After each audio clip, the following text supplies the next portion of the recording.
Hello hello friends.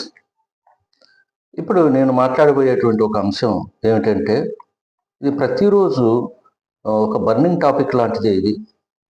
ఈ future జనరేషన్కి సంబంధించినటువంటిది. చాలా సీరియస్ మ్యాటర్.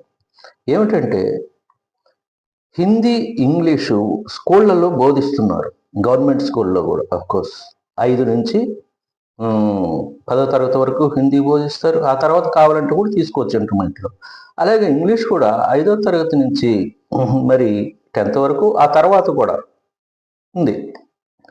అయినప్పటికీ మరి చక్కగా ఎందుకు మాట్లాడలేకపోతున్నారు హిందీలో కానీ ఇంగ్లీష్లో కానీ మన పిల్లలు?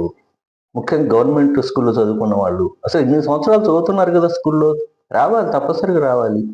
ఎందుకు రావట్లేదు అంటే ప్రాక్టికల్గా కొన్ని అంశాలను విస్మరించటం మన వ్యవస్థలో. ఏంటంటే ముఖ్యంగా చూడండి, మార్కులు వరకు చూసుకుంటాం. హిందీలో ఇన్ని వస్తే సరే, కొన్ని వచ్చినా పాసు, కొంత ఇంగ్లీష్లో ఇన్ని వస్తే పాసు, అట్లా ఉంది. కానీ వాడు మాట్లాడగలుగుతున్నాడా లేదా అని చెప్పి చూసేటువంటి ఇది లేదు, హిందీ కానీ ఇంగ్లీష్ కానీ. తర్వాత ఉపాధ్యాయులు కూడా చాలామంది, కొంతమంది అనమాట, క్లాస్లో కనీసం ఒక 60-70% అయినా సరే భాష మాట్లాడుతుండాలి క్లాసులో. అప్పుడే అక్కడ లోపల ఉన్నటువంటి పిల్లలకి ఆ భాష పట్టుబడుతుంది. తర్వాత వాళ్ళు కూడా మాట్లాడడానికి ట్రై చేస్తుంటారు. చిన్న చిన్న తప్పులు ఉంటాయి, పోను పోను వాళ్ళు సరిదిద్దుకోగలరు లేదా సరిదిద్దుకోవచ్చు ఉపాధ్యాయులు కూడా. కాబట్టి మాట్లాడడానికి ఎంకరేజ్ చేయాలి. ముఖ్యంగా ఇతర రాష్ట్రాలు వెళ్ళినప్పుడు చూడండి, ఉద్యోగాల కోసం కావచ్చు, వ్యాపారం కోసం కావచ్చు, ఏదైనా పని కోసం వెళ్ళినప్పుడు ఇతర రాష్ట్రాలు హిందీ చాలా పనిచేస్తుంది, కానీ హిందీ మాట్లాడలేరు. చదవగలరు, మార్కులు వచ్చి ఉంటాయి, కానీ మాట్లాడలేరు. ఎందుకంటే ఎక్కువగా మాట్లాడిపోవటం వల్ల అనమాట. టైట్ లిప్డ్నెస్, నోరు పెగలదు లోపల భాష ఉన్న. ఇంగ్లీష్ కూడా అదే పరిస్థితి. ఎందుకని ప్రతిరోజు మాట్లాడడం అనేది ఒక అభ్యాసంగా చేయకపోవటం వల్ల ఈ రెండు భాషలు అనమాట లోపల ఉన్నప్పటికీ బయటికి రావు, మాట్లాడలేరు పిల్లలు. అదే పెద్ద పెరిగిన తర్వాత కూడా అలవాటు అయిపోద్ది, రాదు. భాష ఉన్న లోపల మాట్లాడలేరు. అది ఏంటంటే ప్రతిరోజు ఒక సాధనలాగా, ఒక ఎక్సర్సైజ్ లాగా చేయకపోవడం.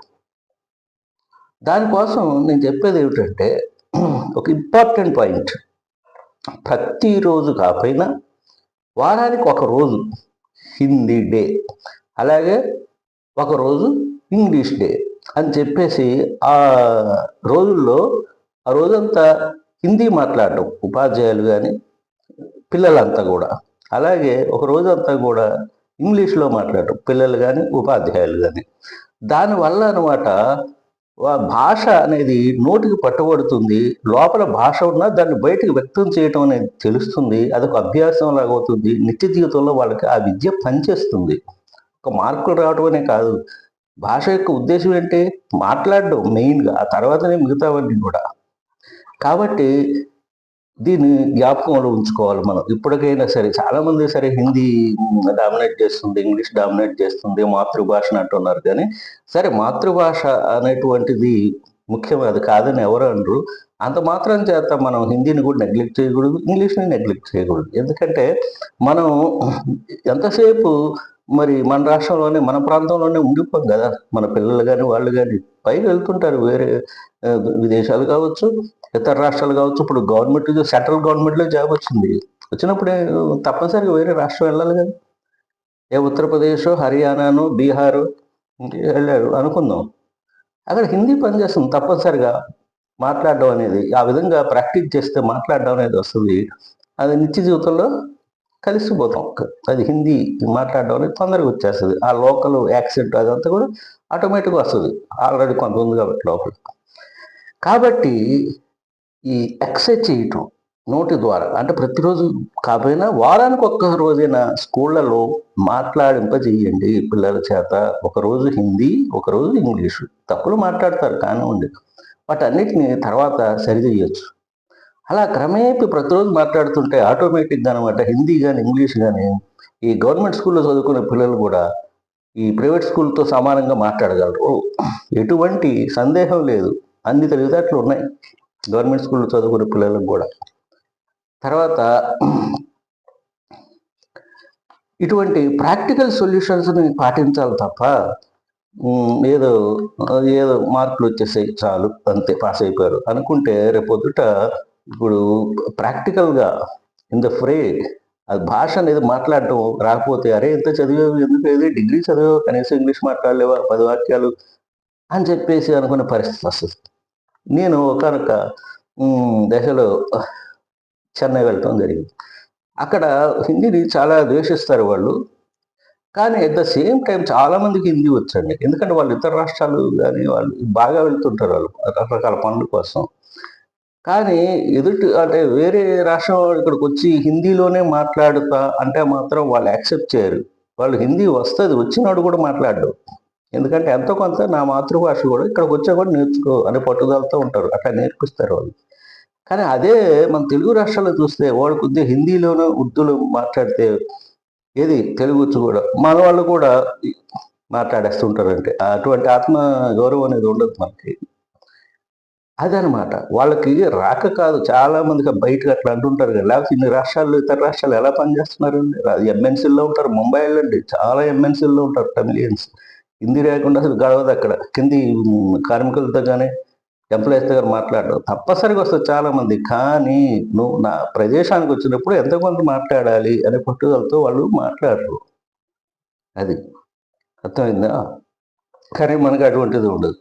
ఆటోమేటిక్‌గా వాడు హిందీ మాట మనం హిందీలో మాట్లాడుతాం. ఒక్క తెలుగు ముక్క కూడా నేర్చుకోకుండా ఇక్కడి నుంచి తెలుగు రాష్ట్రాల నుంచి బయటికెళ్ళిపోవచ్చు. ఏ వ్యాపారాలు చేసుకున్న హిందీ వాళ్ళు. అంత అది ఒక రకమైనటువంటి సటిల్ ఇంటెలిజెన్స్ అది. అది వాళ్ళకుందది. అది మనకు లోపించింది. కాబట్టి మనం హిందీ వద్దనో, ఇంగ్లీష్ వద్దని ఒకళ్ళని చూసి అనుకోవద్దు. ప్రాక్టికల్‌గా ఎన్ని భాషలు నేర్చుకుంటే అంత మంచిది. అంత మాత్రం చేత మాతృభాషకి ఏదో అన్యాయం జరిగిపోతుందనుకుంటే చాలా తప్పది. ఏదో పాలిటిక్స్ కోసం అంటుంటారు గానీ, ఏ భాష అంత త్వరగా చనిపోద్దని అవసరం ఉన్నంత వరకు. ఈవెన్ కొన్ని భాషలకి స్క్రిప్ట్ లేదు. కానీ ఇప్పటికి కూడా వాటిని మాట్లాడుతూనే ఉన్నారు. మనుషులు ఉన్నంత కాలం ఆ భాషను మాట్లాడాలి అనుకున్నంత కాలం ఆ భాష నిలిచే ఉంటుంది. ఇప్పుడు కూడా స్క్రిప్ట్ లేని భాషలు ఎన్ని ఉన్నాయి. బోలెడన్ని మాట్లాడుతున్నారు ఇప్పుడు కూడా మన చుట్టుపక్కల. కాబట్టి భాష అనేది మనం అనుకున్నంత తొందరగా చనిపోదు. సంకల్పం ఉండాలి గానీ మాట్లాడాలి ప్రజల్లో ఉండాలి గానీ. కాబట్టి ఇతర భాషలు నేర్చుకున్నంత మాత్రాన మన భాష వెంటనే నష్టం ఏదో వచ్చేస్తుందని ఫీల్ అవ్వటం అదంతా అజ్ఞానం, అవివేకం. కాబట్టి అది పక్కన పెట్టి మనం ప్రాక్టికల్‌గా భాషలు నేర్చుకునేటువంటి ఈ విషయంలో ప్రతిరోజు సాధన చేయటం చాలా మంచిది. మీరు కేరళ వెళ్ళినట్టయితే వాళ్ళు 4 భాషలు ఈజీగా మాట్లాడతారు. ఎందుకంటే చిన్నప్పటి నుంచి సాధనే అది. అంతకంటే ఏం లేదు. తప్పులొస్తాయి రానివ్వండి. మెల్లిమెల్లిగా సరిదిద్దుకుంటారు. ఏమిటి మీరు బెంగుళూరు వెళ్ళండి. వాళ్ళు కన్నడ మాట్లాడతాడు ఒకవైపు, ఇటు తమిళ్ మాట్లాడతాడు, ఇటు తెలుగు మాట్లాడతాడు, హిందీ మాట్లాడతాడు, ఇంగ్లీష్ కూడా బ్రహ్మాండంగా మాట్లాడతాడు. కాబట్టి ఎన్ని భాషలైనా కూడా మనిషి నేర్చుకోవచ్చు. సంకల్పం ఉండాలి కదా! కాబట్టి ఒక 2 భాషలు ఒక భాష అదనంగా నేర్చుకోవటం ఇంకా చాలా సులభం. కాబట్టి మీ అటువంటి దురుద్దేశాలుంటే వదిలిపెట్టి హిందీ, ఇంగ్లీష్ భాషలను ప్రతిరోజు కూడా అనమాట సాధన చెయ్యాలి. Speaking, speaking, speaking. ఎంతసేపు మార్కుల కోసమే కాదు. మార్కులొస్తాయి గానీ మాట్లాడలేడు.